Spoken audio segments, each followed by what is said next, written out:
غلطی یہ ہے کہ آدھا اور آدھا ملا کر کتنا ہوتا ہے؟ ہاف اور ہاف ملا کے کتنا ہوتا ہے؟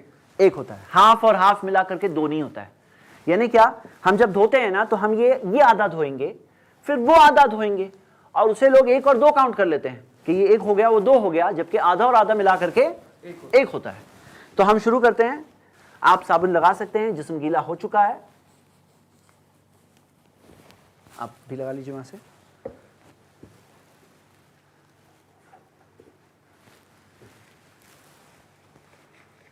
جسم پر صابن لگانے کے بعد ان کے جسم اور آپ کے ہاتھ کے بیچ میں عام طور پہ یہ واشنگ کا کپڑا ہوتا ہے. آپ پانی ڈالتے رہیے اندر سے، یہاں سے. جی، ہم نے آگے کی طرف دھویا سیدھی سائیڈ، اور سیدھی میں ان کی رائٹ سائیڈ. اب تھوڑا سا کروٹ پہ لے لیتے ہیں ان کو، تھوڑا سا کروٹ پہ لے لیجئے تاکہ بیک سائیڈ کو ہم کر لیں. ابھی یہ کروٹ پہ لیتے ٹائم پر یہ خیال رکھنا ہے کہ چادر لمبی ہو تاکہ ان کا سطر ظاہر نہ ہو.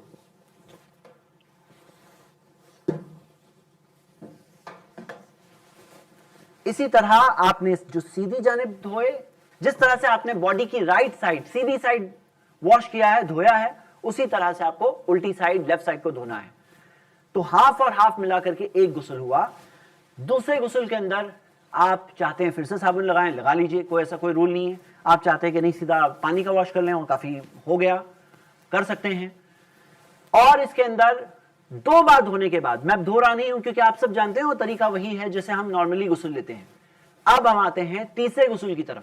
اگر آپ کا تیسرا غسل آخری غسل ہے تو اس غسل کے اندر صحیح بخاری کی حدیث ہے، اللہ کے رسول صلی اللہ علیہ وسلم نے فرمایا وَجْعَلْنَا فِي الْآخِرَةِ كَافُورًا. کافور دیجیے. آخری بار میں، آخری غسل میں کافور ڈالنے نبی صلی اللہ علیہ وسلم نے کہا. اور شیء من الکافور، یا کچھ حصہ کافور کا. نارملی یہ ایک پیکٹ جو ہوتا ہے، یہ جو نارمل سیٹ کے اندر کبھی کہیں ڈبی آتی ہے، کبھی اس طرح کے پاؤچ آتے ہیں. پاؤچ میں ہم نے جو سیٹ لیا ہے اس میں 2 پاؤچ آئے ہیں. یہ ہوتا ہے ایک جنازے کے لیے. تو اس کے اندر آپ کو یہ کرنا ہے فی الآخرتی. حدیث کے الفاظ کیا ہے؟ آخری بار میں کافور ڈالنے کہا گیا ہے. اس بارے میں علماء میں اختلاف ہے. بعض علماء یہ بھی کہتے ہیں کہ نہیں، جسم پہ کافور ڈال دو ڈائریکٹلی. لیکن حدیث کے الفاظ پر ہم اگر غور کرتے ہیں تو ہم یہ دیکھتے ہیں کہ فی الآخرتی، آخری غسل میں جو کہا گیا، اسی وجہ سے جو علماء یہ کہتے ہیں کہ پانی کے اندر ہی کافور ڈالنا ہے، وہ زیادہ مضبوط بات ہے. اچھا، یہ کافور کے تعلق سے یہ جو آپ کے پاس ہوگا، اسے آپ تھوڑا سا پریشر لگائیں گے، دبائیں گے تو آپ دیکھ رہے ہیں یہ بالکل بھوسا ہو جاتا ہے. آپ اسے پانی میں ڈال دیجئے. میں تھوڑا اوپر سے ڈال رہا ہوں تاکہ آپ کو دکھائی دے، لیکن اتنا اوپر سے ڈالنے کی ضرورت نہیں، آپ نیچے جا کے بھی کر سکتے ہیں. تو مطلب اسے بالکل بھوسا بنا کر کے پانی میں ڈال دیجئے. ایک بات میں بتا دوں، جیسے پانی میں جب نمک ڈالا جاتا ہے تو نمک جس طرح سے گھل جاتا ہے اس طرح سے کافور گھلتا نہیں ہے، اس کے گرینیولز جیسے باقی رہتے ہیں. اسی وجہ سے جب آپ پانی دوں گے، ہم نے یہ سمجھ لیجئے کہ پورا ڈال دیا، سمجھ لیجئے کہ پورا ڈال دیا. اب آپ جو پانی دیں گے تو پانی دینے میں یہ آپ کو خیال رکھنا ہے کہ نیچے سے تھوڑا سا اچھے سے دیجئے تاکہ کافور ساتھ میں آئے. ہاں، اور وہ کافور جو آیا ہے، اب میں جب ان کے جسم پر ڈالوں گا تو وہ کافور ان کے جسم پر جا کر باقی رہے گا. اور یہی طریقہ ہے، یعنی یہ پانی کے ساتھ مکس ہو کے نہیں جاتا، بلکہ یہ ایک طرح سے جسم پر باقی رہتا ہے اور اسے رہنے دینا چاہیے. مطلب کافور کے جو وہ گرینیولز ہے وہ جسم پر دکھائی دیں گے، اور وہ دکھائی دے اس میں کوئی عیب کی بات نہیں، کوئی ڈیفیکٹ کی بات نہیں، کوئی غلط بات نہیں. تو یہ آخری بار میں یہ کافور جب ہم پانی ڈالتے ہیں تو پانی کے ساتھ میں آئے گا اور جسم پر باقی رہے گا، اور اس میں کوئی حرج نہیں ہے. تو پانی یہ دے رہے ہیں اور آپ یہ آخری بار میں ڈال رہے ہیں. ہم پھر سے آگے پیچھے جس طرح سے کرنا ہے کروٹ پہ لے کر، اور میں رائٹ کروٹ بتا رہا ہوں، پھر اس کے بعد لیفٹ کروٹ پہ لے کر، ہاں، پوری طرح سے جسم کا کوئی حصہ سوکھا نہ رہے. یہاں تک کہ علماء نے بتایا کہ مان لیجئے کہ کسی کے پاؤں پہ پلاسٹر ہے، ہاتھ میں پلاسٹر ہے، تو پلاسٹر کاٹنا لازم ہے، کیونکہ جسم پر پانی جانا چاہیے، ہر حصہ گیلا ہونا چاہیے برابر سے. یہاں تک کہ کچھ بہنیں ہیں جو نیل پالش وغیرہ اگر استعمال کرتی ہیں، جو ہونا نہیں چاہیے، یا کچھ محدود سے دن ہوتے ہیں جب وہ شاید استعمال کر سکتی ہیں، تو وہ نیل پالش سے بھی پانی جسم تک نہیں پہنچتا، تو وہ نیل پالش بھی نکالنا ضروری ہوتا ہے تاکہ پانی پہنچے جسم تک. تو پورا جسم 3 بار ہم دھو چکے ہیں.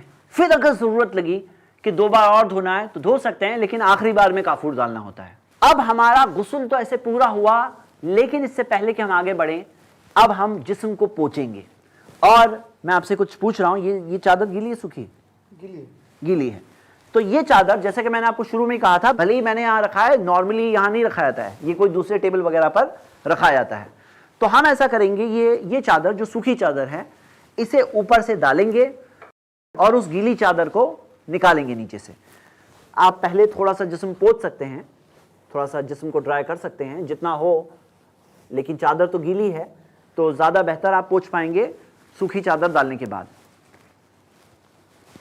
پھر ایک بار ہمیں خیال رکھنا ہے کہ ہم ان کے سطر کو ظاہر ہونے نہ دیں. میں بار بار یہ بات پر بہت ایمفسائز کر رہا ہوں کیونکہ اس بارے میں کئی لوگوں میں بے احتیاطی دکھی جاتی ہے. تو یہ ہم نے اوپر سے وہ چادر ڈالے اور یہ گیلی چادر ہم نے یہاں نکال لیے. اب اس چادر کا اور کوئی استعمال نہیں ہے اور ہمارا غسل تو ایسے پورا ہو چکا ہے. اب ہم ڈرائنگ کے سٹیج پر آ رہے ہیں. اس سٹیج میں پہلے ہم سکھائیں گے جسم کو. پوچھتے ٹائم پر یہ بات کا خیال رکھیں کہ بہت زیادہ رف طریقے سے رب نہ کریں. اور دوسری چیز ہم یہ کریں گے، سکھائیے، دوسری چیز ہم یہ کریں گے کہ عورتوں کے لیے خصوصی طور پر، مردوں کے لیے نہیں، عورتوں کے لیے ان کے بالوں کی کنگھی کی جاتی ہے. مشتنہا، وہ صحابیات نے کہا مشتنہا، ہم نے کنگھی کی، صحیح مسلم کی حدیث ہے. ثلاثۃ قرون، ہم نے 3 چوٹیاں بنائی. جیسے ہم دیکھتے ہیں کئی سکولز میں یونیفارم ہوتا ہے 2 چوٹیاں ہوتی ہے، لیکن جنازے کا عورتوں کے لیے یونیفارم یہ ہے کہ 3 چوٹیاں ہوتی ہے، 2 جانب سے اور ایک بیچ کے بالوں سے 3 چوٹیاں بنائی جاتی ہے. اس بارے میں اختلاف ہے. کچھ بعض علماء کہتے ہیں کہ آگے ڈالنا چاہیے، سینے پہ ڈالنا چاہیے، اور بعض علماء کہتے ہیں پیچھے ڈالنا چاہیے. اگر آپ حدیث دیکھیں تو صحیح بخاری میں واضح حدیث ہے وَأَلْقَيْنَهَا خَلْفَهَا، کہ ہم نے ان بالوں کو پیچھے ڈالا، ان چوٹیوں کو پیچھے ڈالا. تو وہ 3 چوٹیاں بنانے کے بعد پیچھے ڈالی جاتی ہیں. یہ ایک چیز فرق ہے عورتوں کے غسل اور مردوں کے غسل میں. یہاں پر ہمارا غسل پورا ہو چکا ہے. میں آپ کو چند خصوصی مسائل بتانا چاہتا ہوں اور چند غلطیاں بتانا چاہتا ہوں. خصوصی مسائل میں ایک بات آپ کو بتا دوں، کبھی کوئی ایسا کیس ہو سکتا ہے جہاں پر جسم اس حال میں ہے کہ دھو نہیں سکتے. دیکھیے ایک چیز ہوتا ہے دھونا، میں آپ کو بتا رہا ہوں. ایک چیز ہوتا ہے کہ جیسا ہم نے کیا دھونا، ایک چیز ہوتا ہے پانی ڈالنا. کبھی کبھار جسم ہو، جیسے ایکسیڈنٹ کیس ہے، برن انجریز کا کیس ہے جس کے اندر غسل نہیں دے سکتے تو صرف پانی ڈالتے ہیں. اور کبھی اگر کیس ایسا ہو کہ پانی ڈالنے میں بھی ڈر ہے کہ باڈی جیسے کہ ڈس انٹیگریٹ ہو جائے گی، باڈی جیسے کہ الگ ہو جائے گی، تو اس سچویشن کے اندر تیمم کیا جاتا ہے. تیمم کیسے کرتے ہیں؟ بسم اللہ، اور ہاتھ کو مٹی پر مارا جاتا ہے. مار کر کے سیدھا ہاتھ آپ پوچھ رہے ہو، الٹا ہاتھ ہلکے سے جتنا ہو سکتا ہے، اور پھر چہرے کو پوچھ لو. ہو گیا، پورا غسل کا کام ہو گیا.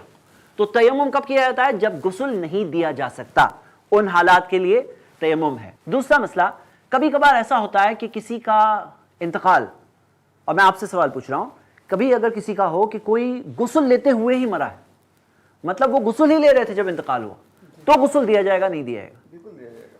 تو بھی غسل دیا جائے گا. کیوں؟ کیونکہ یہ غسل صرف صفائی کے لیے نہیں ہے. صفائی ہے لیکن یہ عبادت ہے. تو کوئی اگر ڈوب کے بھی مرا ہے، سوئمنگ پول میں مرا ہے، شاور میں مرا ہے، یا کہیں پہ بھی انتقال ہوا جہاں گیلا ہی ہوا تھا، تو بھی غسل دیا جائے گا. مزید تیسرا مسئلہ، کبھی ایسا ہوتا ہے کہ کوئی ایک پارٹ آف دا باڈی خالی ملتا ہے، مطلب کوئی ڈراؤننگ کیس ہے، ایکسیڈنٹ کیس ہے، جس میں مجھے پتا ہے یہ باتیں سننا کئی لوگوں کے لیے مشکل ہوتا ہے، لیکن یہ حقیقتیں ہیں زندگی کی، اور ہم سب کو تھوڑا مضبوط ہونا چاہیے ان چیزوں میں. کبھی ایسا ہو کہ مان لیجیے صرف ایک ہاتھ ملا ہے، تو صرف ایک ہاتھ کو غسل دیا جائے گا، مطلب وہ غسل بس اتنے کے لیے. اگلا مسئلہ، کیا غسل کے اندر شوہر بیوی کو اور بیوی شوہر کو غسل دے سکتے ہیں؟ آپ کو پتا ہے کہ ہمارے معاشرے میں تو یہاں تک بات ہوتی ہے، غسل دینا تو بہت دور کی بات ہے، کہ کوئی شوہر انتقال کے بعد بیوی کو دیکھ نہیں سکتا. کہا جاتا ہے کہ تمہارا طلاق ہو گیا، اور بیوی سے کہا جاتا ہے تم شوہر کا چہرہ بھی دیکھ نہیں سکتے. اب وہ بیوی رو رہی ہے، وہ زندگی بھر ان کے شوہر ہے، اور ابھی کہتے ہیں نامحرم ہو گئے. تو ہم دیکھتے ہیں لوگوں میں ایسی چیزیں ہیں، لیکن حدیث میں کیا ہے؟ آپ دیکھیں یہ حدیث اللہ کے رسول محمد صلی اللہ علیہ وسلم نے فرمایا، سنن ابن ماجہ میں صحیح سند سے حدیث ہے. نبی صلی اللہ علیہ وسلم نے ماں عائشہ رضی اللہ عنہا سے کہا، لو متی قبلی، اگر تم مجھ سے پہلے مر گئی، تمہارا انتقال اگر مجھ سے پہلے ہو گیا، غسلتکی، میں یقیناً تمہیں غسل دوں گا، وکفنتکی، میں تمہیں کفن پہناؤں گا، ثم قمت علیکی، میں کھڑے ہو کے تمہارے لیے جنازے کی نماز پڑھاؤں گا، اور ایک اور حدیث میں آتا ہے میں تمہیں دفن کروں گا. تو ہم دیکھتے ہیں کہ یہاں سے یہ بات ثابت ہوتی ہے کہ اللہ کے رسول صلی اللہ علیہ وسلم نے جو ماں عائشہ سے کہا، تو ہم دیکھتے ہیں اس حدیث سے یہ بات ثابت ہوتی ہے کہ ایک شوہر اپنی بیوی کو غسل دے سکتا ہے. اور ہمارے پاس مثال ہے کہ فاطمہ رضی اللہ عنہا نے یہ وصیت کی تھی کہ ان کے شوہر علی رضی اللہ عنہ وہ غسل دے، اور صحابہ میں سے کسی نے اعتراض نہیں لیا. جب ان کا انتقال ہوا تو علی رضی اللہ عنہ نے ہی اپنی بیوی فاطمہ رضی اللہ عنہ کو غسل دیا تھا. ہم دیکھتے ہیں کہ اللہ کے رسول صلی اللہ علیہ وسلم کی بیوی ہماری ماں عائشہ رضی اللہ عنہا، ان کا قول ہے، حدیث ہے ابن ماجہ میں صحیح سند سے، انہوں نے فرمایا لو استقبلت من الامر ما استدبرت ما غسل النبی الا نساؤہ. اگر جو بعد میں ہوا ہمیں پہلے سے پتا ہوتا تو نبی صلی اللہ علیہ وسلم کو تو ان کی بیویوں کے سوا کوئی اور غسل دیا ہی نہیں ہوتا. تو ہم یہ دیکھتے ہیں کہ یہ چیز سے ثابت ہوتا ہے کہ کوئی بیوی بھی اپنے شوہر کو دے سکتی ہے. اور اس کی پریکٹیکل مثال ہے حضرت اسماء بنت انیس رضی اللہ عنہا نے اپنے شوہر ابو بکر رضی اللہ عنہ کو ان کے انتقال کے بعد غسل دیا تھا. تو ہمیں کیا ملتا ہے کہ وہ لوگوں کی سوچ الگ بات ہے، لیکن قرآن و حدیث میں شوہر و بیوی کو اجازت دی گئی ہے کہ وہ ایک دوسرے کو غسل دے سکتے ہیں، جیسے کہ دلائل کی روشنی میں ہم سب نے دیکھا. اب کچھ غلط چیزیں دیکھ لیتے ہیں. غلط چیزوں میں غسل کے دوران کچھ لوگ ناک میں، کان میں، ہر جگہ پر، اللہ المستعان، اللہ کی پناہ، جو پیچھے کی سورین ہے وہاں پر بھی روئی ڈال دیتے ہیں، جو بالکل صحیح نہیں ہے. بھئی اگر مان لو کوئی کیس میں ناک سے خون بہ رہا ہے اور آپ ڈالیں تو بالکل ایک ضرورت ہے، سنت سے نہیں ہے، ایک فطری ضرورت کے طور پر ہے. لیکن اس طرح سے ڈالنا ثابت نہیں ہے اگر ضرورت نہیں ہے تو. اور پیچھے کی طرف ڈالنا، اس میں تو ایک طرح کی پرائیویسی کو پار کرنے کی بات ہے. میں نے آپ کو پہلے بتایا تھا کہ لوگ جذبے میں جب ہوتے ہیں تو شرمگاہ کے بالوں کو بھی شیو کرتے ہیں. یہاں تو ران دیکھنے کی بھی اجازت نہیں ہے. فَسَتَرَهُ کی خاص تاکید ہے. کیا گنجائش ہے کہ کوئی ایسا کرے؟ کیا گنجائش ہے؟ شریعت میں کوئی گنجائش نہیں ہے. وہ ایک انسان کے لیے جب وہ زندہ ہے اس وقت کے لیے ہے کہ وہ اپنے پرائیویٹ پارٹس کے بالوں کو، بغل کے بالوں کو شیو کریں، جیسا کہ حدیث میں آتا ہے. کچھ لوگ ہر ایک جسم کا اعضا دھونے کی ایک خاص دعا بتاتے ہیں، اور وہ دعائیں دیکھ کر کے دیکھنے والے کو ایسا لگتا ہے کہ یہ تو میں کر ہی نہیں سکتا. بولے ہاتھ دھوئے تو ایک دعا پڑھے، چہرہ دھوئے تو ایک دعا پڑھے، پاؤں دھوئے، کافور ڈالے تو ایک دعا پڑھے. اب یہ دعائیں کہاں سے آئی؟ اگر آپ قرآن و حدیث میں ڈھونڈیں گے تو کہیں نہیں ملے گا. یہ لوگوں نے اپنے طور پر ایجاد کیا ہے. تو میں آپ سب سے ایک سوال پوچھتا ہوں، کیا ہم سب کے لیے یہ کافی نہیں ہے؟ جو ہمارے نبی صلی اللہ علیہ وسلم نے بتایا، جن سے ہم محبت کرتے ہیں، جن کا ہم کلمہ پڑھتے ہیں، جن کی ہم اتباع کرتے ہیں، کہ انہوں نے جو بتایا وہی کافی ہے ہمارے لیے. ہم وہ کر لیں گے تو کامیاب ہوں گے کہ نہیں ہوں گے؟ یہ عبادت ہے، ہم نئی چیزیں نہیں لا سکتے. عبادت کے اندر کسی کی عقل میں کچھ بھی آ جائے وہ چیز نہیں آ سکتی.